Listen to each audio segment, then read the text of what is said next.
ମାନେ ଆଜି ଆମେ ଗୋଟେ ଗପ ପଢିବା। କଣ ପଢିବା? ଗପ ବିଷୟ।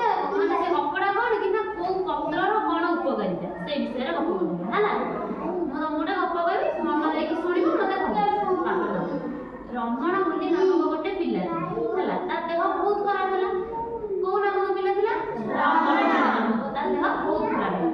ଖରାପ ହେଲା ପରେ ସେ ତାକୁ ଥଣ୍ଡା, ତା ଦେହ କଣ ଖରାପ ହେଲା? ଥଣ୍ଡା ଆଉ କାଶ ତାକୁ ଜୋର ହଉଛି। ସେ ଯାଇକି ମାଆଙ୍କୁ କହିଲା, ମା ମତେ ଥଣ୍ଡା ଆଉ କାଶ ଜୋର ହଉଛି।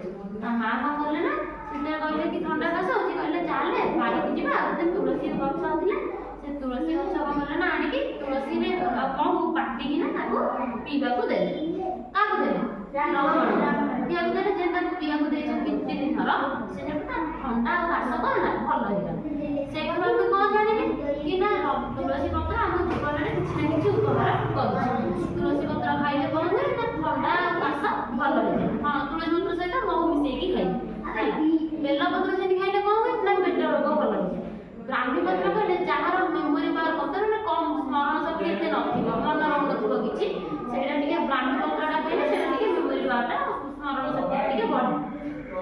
ଆମେ ଏଥିରୁ କଣ ଶିଖିଲେ କି ନା ଗଛ ପତ୍ରର ଆମ ଜୀବନରେ କିଛି ନା କିଛି ଉପକାରିତା ଅଛି। ଏବେ ତମକୁ ଗୋଟେ ପତ୍ର ଦେଖେଇବି, ତମେ ମତେ ସେ ପତ୍ରର ନାଁଟା କହିବ ହେଲା। ଏଇଟା କି ପତ୍ର? ଏଇଟା କି ପତ୍ର? ଏଇଟା କି ପତ୍ର? ଏଇଟା କି ପତ୍ର? ପତ୍ର ଚିହ୍ନି ପାରିବୁ? ଏଇଟା କି ପତ୍ର?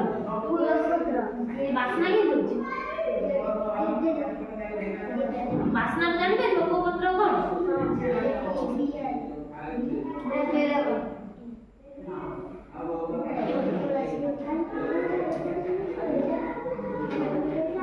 ବେଲପତ୍ର ଖାଇଲେ କଣ ହୁଏ ଏବେ କହିଲି? ପେଟ। ଆଉ ତୁଳସୀ ପତ୍ର ଖାଇଲେ କଣ ହୁଏ? କାଶ ଆଉ ଥଣ୍ଡା ଭଲ ହୁଏ। ଆଉ ବ୍ରାହ୍ମୀ ପତ୍ର ଖାଇଲେ କଣ ହୁଏ? ଶକ୍ତି ଥାଏ, ତାର ଟିକେ ପାୱାରଟା, ସ୍ମରଣ ଶକ୍ତିର ପାୱାରଟା ଟିକେ ବଢିଥାଏ ହେଲା। ଆଉ ଥାଲୁଗୁରି ପତ୍ର ଖାଇଲେ କଣ ହୁଏ? ପେଟ ଥଣ୍ଡା ରହେ। ଆଉ ସିଙ୍ଗିଡାଘର ପତ୍ର କଣ ହୁଏ? ସିଙ୍ଗିଡାଘର ପତ୍ର ଜ୍ୱର ହେଲେ ସମସ୍ତେ ସିଙ୍ଗିଡାଘର ପତ୍ର ଆଣିକି ଦିଅନ୍ତି, ଜ୍ୱର ହେଲେ 2 ପାନେ ଖାଇଦେଇକି କମିଯିବ ବୋଲି। ଆମେ ପତ୍ର ବିଷୟରେ ଜାଣିଲେ, ପତ୍ରର ଉପକାରିତା ଜାଣିଲ। ଆମେ ସେ ଗଛ ବିଷୟରେ ସେ ଗପଟା ପଢିଥିଲେ, କୋଉ ଗଛ କୋଉ କଣ ଉପକାର କରେ ଆମେ ଜାଣିଥିଲେ। ଆମେ ଏବେ ଗଛ ଦେଖିକି ନା କହିବା କି ଗଛର କାଣ୍ଡ କୋଉଟା, ପତ୍ର କୋଉଟା, ଫୁଲ କୋଉଟା, ଫଳ କୋଉଟା ସମସ୍ତେ କହିପାରିବେ? ସମସ୍ତେ ଗଛ ଦେଖିଛ? ଏଇଟା କି ଗଛ? ଏଇଟା କଣ? ଏଇଟା କଣ? ଏଇଟା କଣ?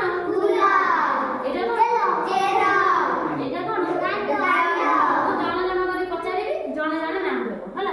ଫାଷ୍ଟ ଏକ୍ସାନି ପତ୍ର କୋଉଠି ଅଛି? ପତ୍ର ସେଠି କହିଲା। ଫଳ କୋଉଠି ଅଛି? ଫଳ ଠିକ କହିଲା। ଆଉ ଚେର କାହିଁ? ଚେର ଠିକ କହିଲା ସେ। ଆଉ କାଣ୍ଡ କୋଉଠି ଅଛି? ଗଛର କାଣ୍ଡ। ହଁ ସେ ଠିକ ଅଛି।